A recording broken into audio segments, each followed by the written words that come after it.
इंदापूरचे हर्षवर्धन पाटील भाजप सोडून शरद पवार गटात जाणार असल्याच्या चर्चा रंगल्यात। त्यावर स्वतः ते काय म्हणाले आणि जवळपास भाजपच्या 19 नेत्यांमागे तिकिटाचं टेन्शन का आहे, पाहूया हा रिपोर्ट। आज आमच्या पक्षाचे नेते देवेंद्र फडणवीस साहेब आहेत, त्यांनीच ऑलरेडी या संदर्भातली भूमिका जाहीर केलेली आहे। ते योग्य निर्णय घेतील असं मला वाटतं। अजित पवारांच्या महायुती प्रवेशाचं राजकीय गणित आता गुंतागुंतीचं बनत चाललंय। इंदापूरच्या हर्षवर्धन पाटलांनी फडणवीसांच्या कोर्टात चेंडू टाकून शरद पवारांची भेट घेतली। त्यांच्या बोलण्यामध्ये नाराजी वजा जर तरचा सूरही होता। त्यामुळे भविष्यात हर्षवर्धन पाटील कमळ सोडून तुतारी हाती घेणार का याची चर्चा होते। वसंतदादा शुगर इन्स्टिट्यूटच्या संदर्भातले विषय होते। शेतकऱ्यांच्या करता काम करणारी ही एक मोठी संस्था आहे। ह्या संस्थेचे अध्यक्ष आदरणीय पवार साहेब आहेत, हे आपल्यालाही माहिती। असं काय आता आज माझी पवार साहेबांची इथं भेट झाली, आता 2.5-3 तास आम्ही बरोबरच होतो, पण ते हे विषय होते। राजकीय कुठली या संदर्भातली चर्चा झालेली नाही आणि मला असं वाटतं त्या संदर्भात माझ्याशी काही कोणी बोललेलं नाही। आता जी काही चर्चा झालेली असती बंद दाराआड, ती काय अशी बाहेर सगळी सांगता येत नाही। पण त्यात एक गोष्ट मात्र स्पष्ट ठरली होती की अजितदादा असं म्हणाले की इंदापूर तालुक्याच्या राजकीय निर्णयाच्या संदर्भामध्ये देवेंद्र फडणवीस जो निर्णय घेतील तो निर्णय मला मान्य आहे असं मी शब्द देतो। आणि त्याच्यावर देवेंद्र फडणवीसने सांगितलं की मी इंदापूर तालुक्याच्या संदर्भातला योग्य निर्णय घेईल आणि हर्षवर्धन पाटलांचं पालकत्व मी स्वीकारलेलं आहे असं त्यांनी स्पष्ट केलेलं आहे। त्यामुळे त्याच्यानंतर काय परत आमची कुठली चर्चा झालेली नाही। ठीक आहे, बघू पुढे काय होत आहे। कोण कोणाची भेट घेत आहे याच्याकडे जाऊ नका। भारतीय जनता पार्टी खूप मजबूत आहे। भारतीय जनता पार्टीमध्ये मोठ्या प्रमाणात लोक आज प्रवेश करत आहेत।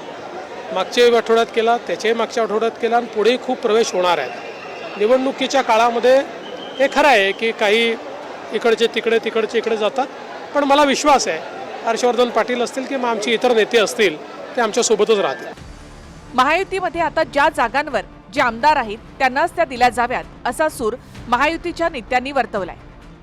साधारण सिटिंग जागा ज्यांना त्यांना राहाव्यात अशी प्राथमिक चर्चा झाली। प्राथमिक ज्या एकनाथजीकडे, अजितदादाकडे, भाजपकडे सीट आहेत, जिथे आमचे सहयोगी अपक्ष आहेत, त्या सर्वांची साधारण भावना आहे की ती सीट त्यांच्याकडे राहावी।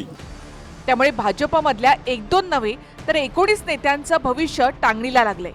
काल परवा समरजित घाटगेंनी भाजप सोडून शरद पवारांच्या पक्षामध्ये प्रवेश केला, कारण कागलमध्ये अजित पवार गटाचे विद्यमान आमदार हसन मुश्रीफ यांचं तिकीट पक्का आहे।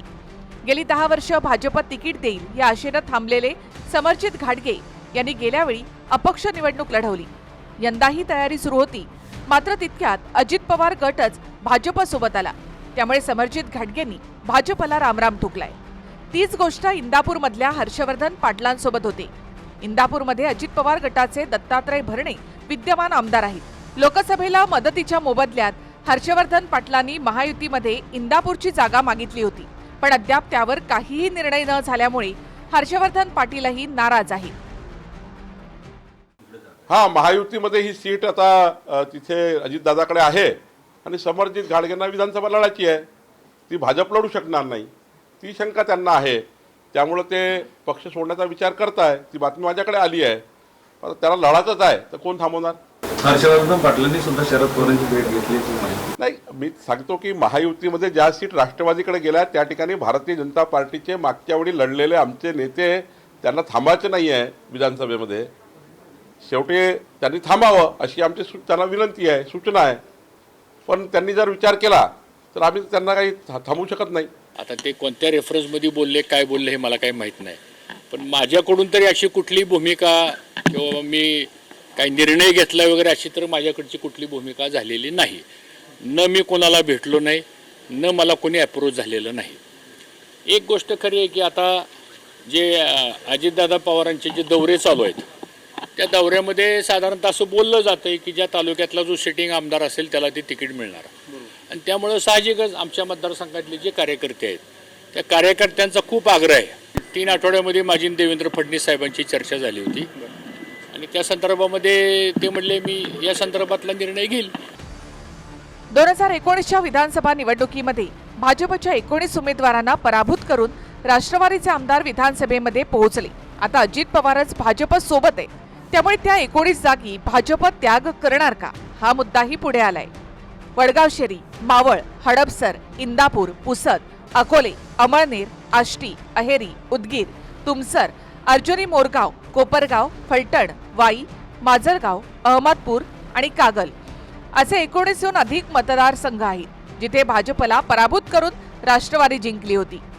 त्यामुळे वडगाव शेरीतून भाजपचे जगदीश मुळीक, मावळमधून बाळा भेगडे, इंदापूरमधून हर्षवर्धन पाटील, निलय नाईक, शिरीष चौधरी, अमरीश राजे आत्राम, राजकुमार बडोले, स्नेहलता कोल्हे, रमेश आडसकर यांच्यासह अनेक नेत्यांच्या जागा धोक्यात आल्या.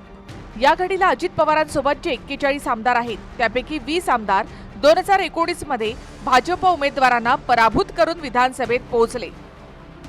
8 आमदारांनी सध्या शिंदे गटासोबत असलेल्यांना पराभूत केलंय. म्हणजे अजितदादांच्या 41 पैकी जवळपास 28 आमदारांचा मुकाबला आत्ताच्या महायुतीच्या विरोधात होता. खुद्द अजित पवारांसह त्यांचे जे 9 मंत्री भाजपसोबत सत्तेत आहेत त्यापैकी 7 जणांचा गेल्यावेळी भाजपशी सामना झाला होता. कागलमध्ये फडणवीसांचे कट्टर समर्थक म्हणवल्या जाणाऱ्या समरजित घाडगेंनी तुतारी हाती घेतली. कोपरगावमधले भाजपचे विवेक कोल्हे यांनी सुद्धा शरद पवारांच्या गाडीतून प्रवास करत प्रवेशाचे संकेत दिले. काही महिन्यांपूर्वी एका कार्यक्रमात हर्षवर्धन पाटील आणि पवारांच्या भेटीनंतर पुन्हा एकदा झालेल्या भेटीनं सुद्धा हर्षवर्धन पाटलांच्याही भाजप सोडण्याच्या चर्चा रंगतायत. अजय धनजेसह योगेश बोरसे, TV9 मराठी, पुणे.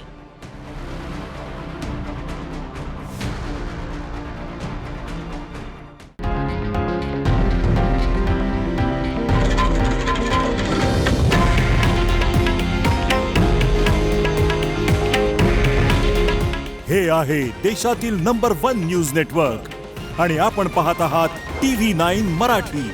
काळजी तुमची, हित महाराष्ट्राचं.